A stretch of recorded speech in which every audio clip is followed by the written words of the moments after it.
Childhood sexual abuse, the effect on academic performance. Today I'll be talking about one area of our brain which is called the hippocampus. Yeah, hippocampus. What exactly is hippocampus? Don't go anywhere.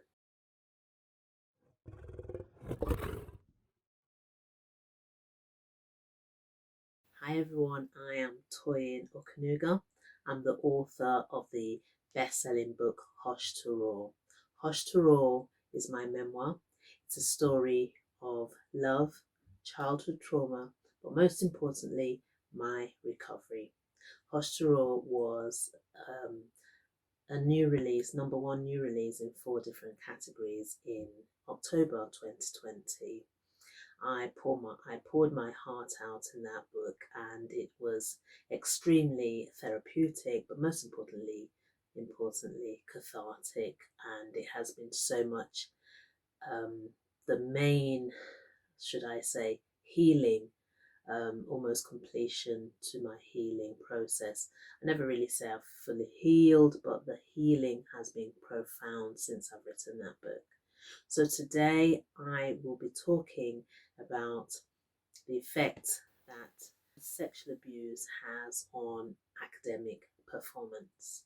And the area I'll be talking about today is the hippocampus. Now, the reason I'm so much into this area is as a result of my many years into knowing what happens to the brain of a child, apart from the should I say, the horrific violation of the body, and the shame and the guilt and the and everything, the blame that the child goes through, which is traumatic in itself psychologically.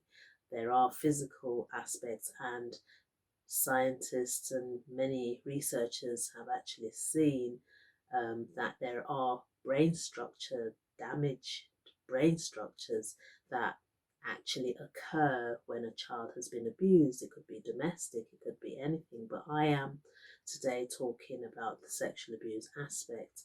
And the reason I'm talking about hippocampus is part of the limbic system, and it plays a vital role in the formation of new information, memories, storage of memories temporarily, and also how we retain the information. And I remember reading back so many years ago about the different areas, the amygdala, the limbic system, parasympathetic, sympathetic. I went so deep into it, and I was blown away when I read the hippocampus, because hippocampus, the name hippocampus, was derived from the Greek. It was derived from a Greek name, hippocampus, the C replaced with a K for hippocampus. Hippo standing for meaning horse, and campus standing for sea monster. And this was originally described by the anatomist Julius Caesar. But that, don't need to go so much into that, but it's mainly what the functionality of this hippocampus, the role it plays, is vital. And so when a child is being abused, that area of the brain gets affected because of the traumatic fight or flight situation. Because I've not told you a little bit about myself, but I'll tell you a little bit about myself. So at the age of 2 months old, I got fostered by the most amazing white family. When I turned 8, I was drastically taken away from them with little or no notice. I got taken to Nigeria by my biological family. As I've said in previous videos, there's actually absolutely nothing wrong with going back to your motherland if you have to. But in my case, it was very traumatic because I didn't know I was going to leave my foster parents. But also when I got to Nigeria, I had more traumatic events, and including those events, one that was very devastating was sexual abuse. So I suffered sexual abuse from a very close family member from the age of 12 until I turned around 15. And it was only when I started healing and knowing, just wanting to know why my behavior was erratic, but also my learning, because as a child I was very intelligent. I used to come first, but when the event started, my academic performance plummeted. Um, and so I think this is part of why I've gained interest, because I never want a child to ever go through what I went through growing up and even as an adult. So hippocampus, once it's damaged, it gets smaller when you get abused, from my research. And because it's a vital brain structure to do with your learning and new information, that means that when you study, or when I studied, anything that was new, I couldn't retain. I didn't have retentive memory. Now I remember saying this for many years, I didn't have retentive memory, because I would read. People would actually call me a bookworm, but I could never retain information. No one really knew why.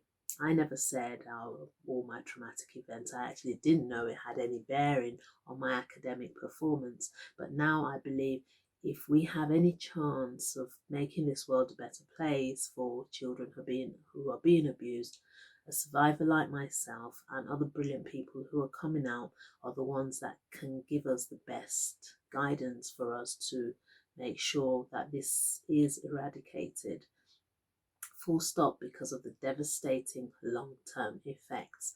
So the hippocampus, as I said, is part of the limbic system, and it gets destroyed, it gets damaged if you have been abused. And people might say, oh my God, that's the end of my life then. And I'm glad to say that no, it's not, because through my research and when I started to read about neurons firing and wiring, that actually our brain does not stay static. We can learn. So the things that I would say we can do as adults, surviving adults, apart from trying to abolish that head on, as adults, if you're a survivor out there, I took charge of my life. I'd say seek medical help as a therapist or whatever you may need to do that, because it's very traumatic and you won't even know it has a bearing on your life as an adult. So seek medical help, therapist, your doctor. Secondly, exercise.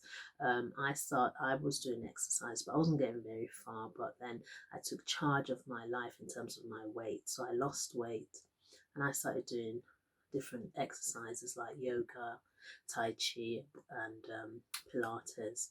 But the most groundbreaking thing that I have done that's helped me calm my emotions and everything has been meditation. Now, I would say, please, meditation is not a woohoo. Please, please, please adopt meditation. You can read up on it. Meditation and eating just the right foods, really, to get your brain, firing and wiring neurons for neuroplasticity. So our brain is very malleable and it doesn't have to stay damaged. I'm a living testimony to that, even without research, because I've lived through it and I know my brain functionality has gotten better. So that's just what I'd like to share with you today. And where am I going with this? If you are out there and you're feeling hopeless, there is hope. Just be in action, stay in action, but come out and heal, so that we can join the so many people out there who are trying to advocate for sexual abuse, particularly within the family, to stop, full stop. And yes, I release videos Tuesdays and Fridays, so please subscribe to Hush to Rule. There are links below so that you can consolidate your learning on what I've just spoken about here. And also, if you want to know a little bit more about me, there are free ebooks. But if you really, really want to know about Toyin, Hush to Rule is your baby. It's also there. Hush to Rule also there as well. And there are videos that I've released prior to this one that you can look into. So yeah, those are my tips today, to say that it's brain functionality has a lot to do with sexual abuse, and so don't people out there who might be naysayers say, "Oh, just forget about it." No, it's not like that, guys. We need to bring the awareness and to see that how it's affected us. I'm a living proof of it. My academic performance was very poor, even though I read and read days and nights throughout the nights at school, but I could not retain it because of my hippocampus. But it is repairable. So, guys, I would like to say that let's keep this journey on. We can do this, we can heal and try and bring others on board to heal too. Remember, your inner child has a voice. Don't suppress it, let it roar. Thanks for watching. Bye.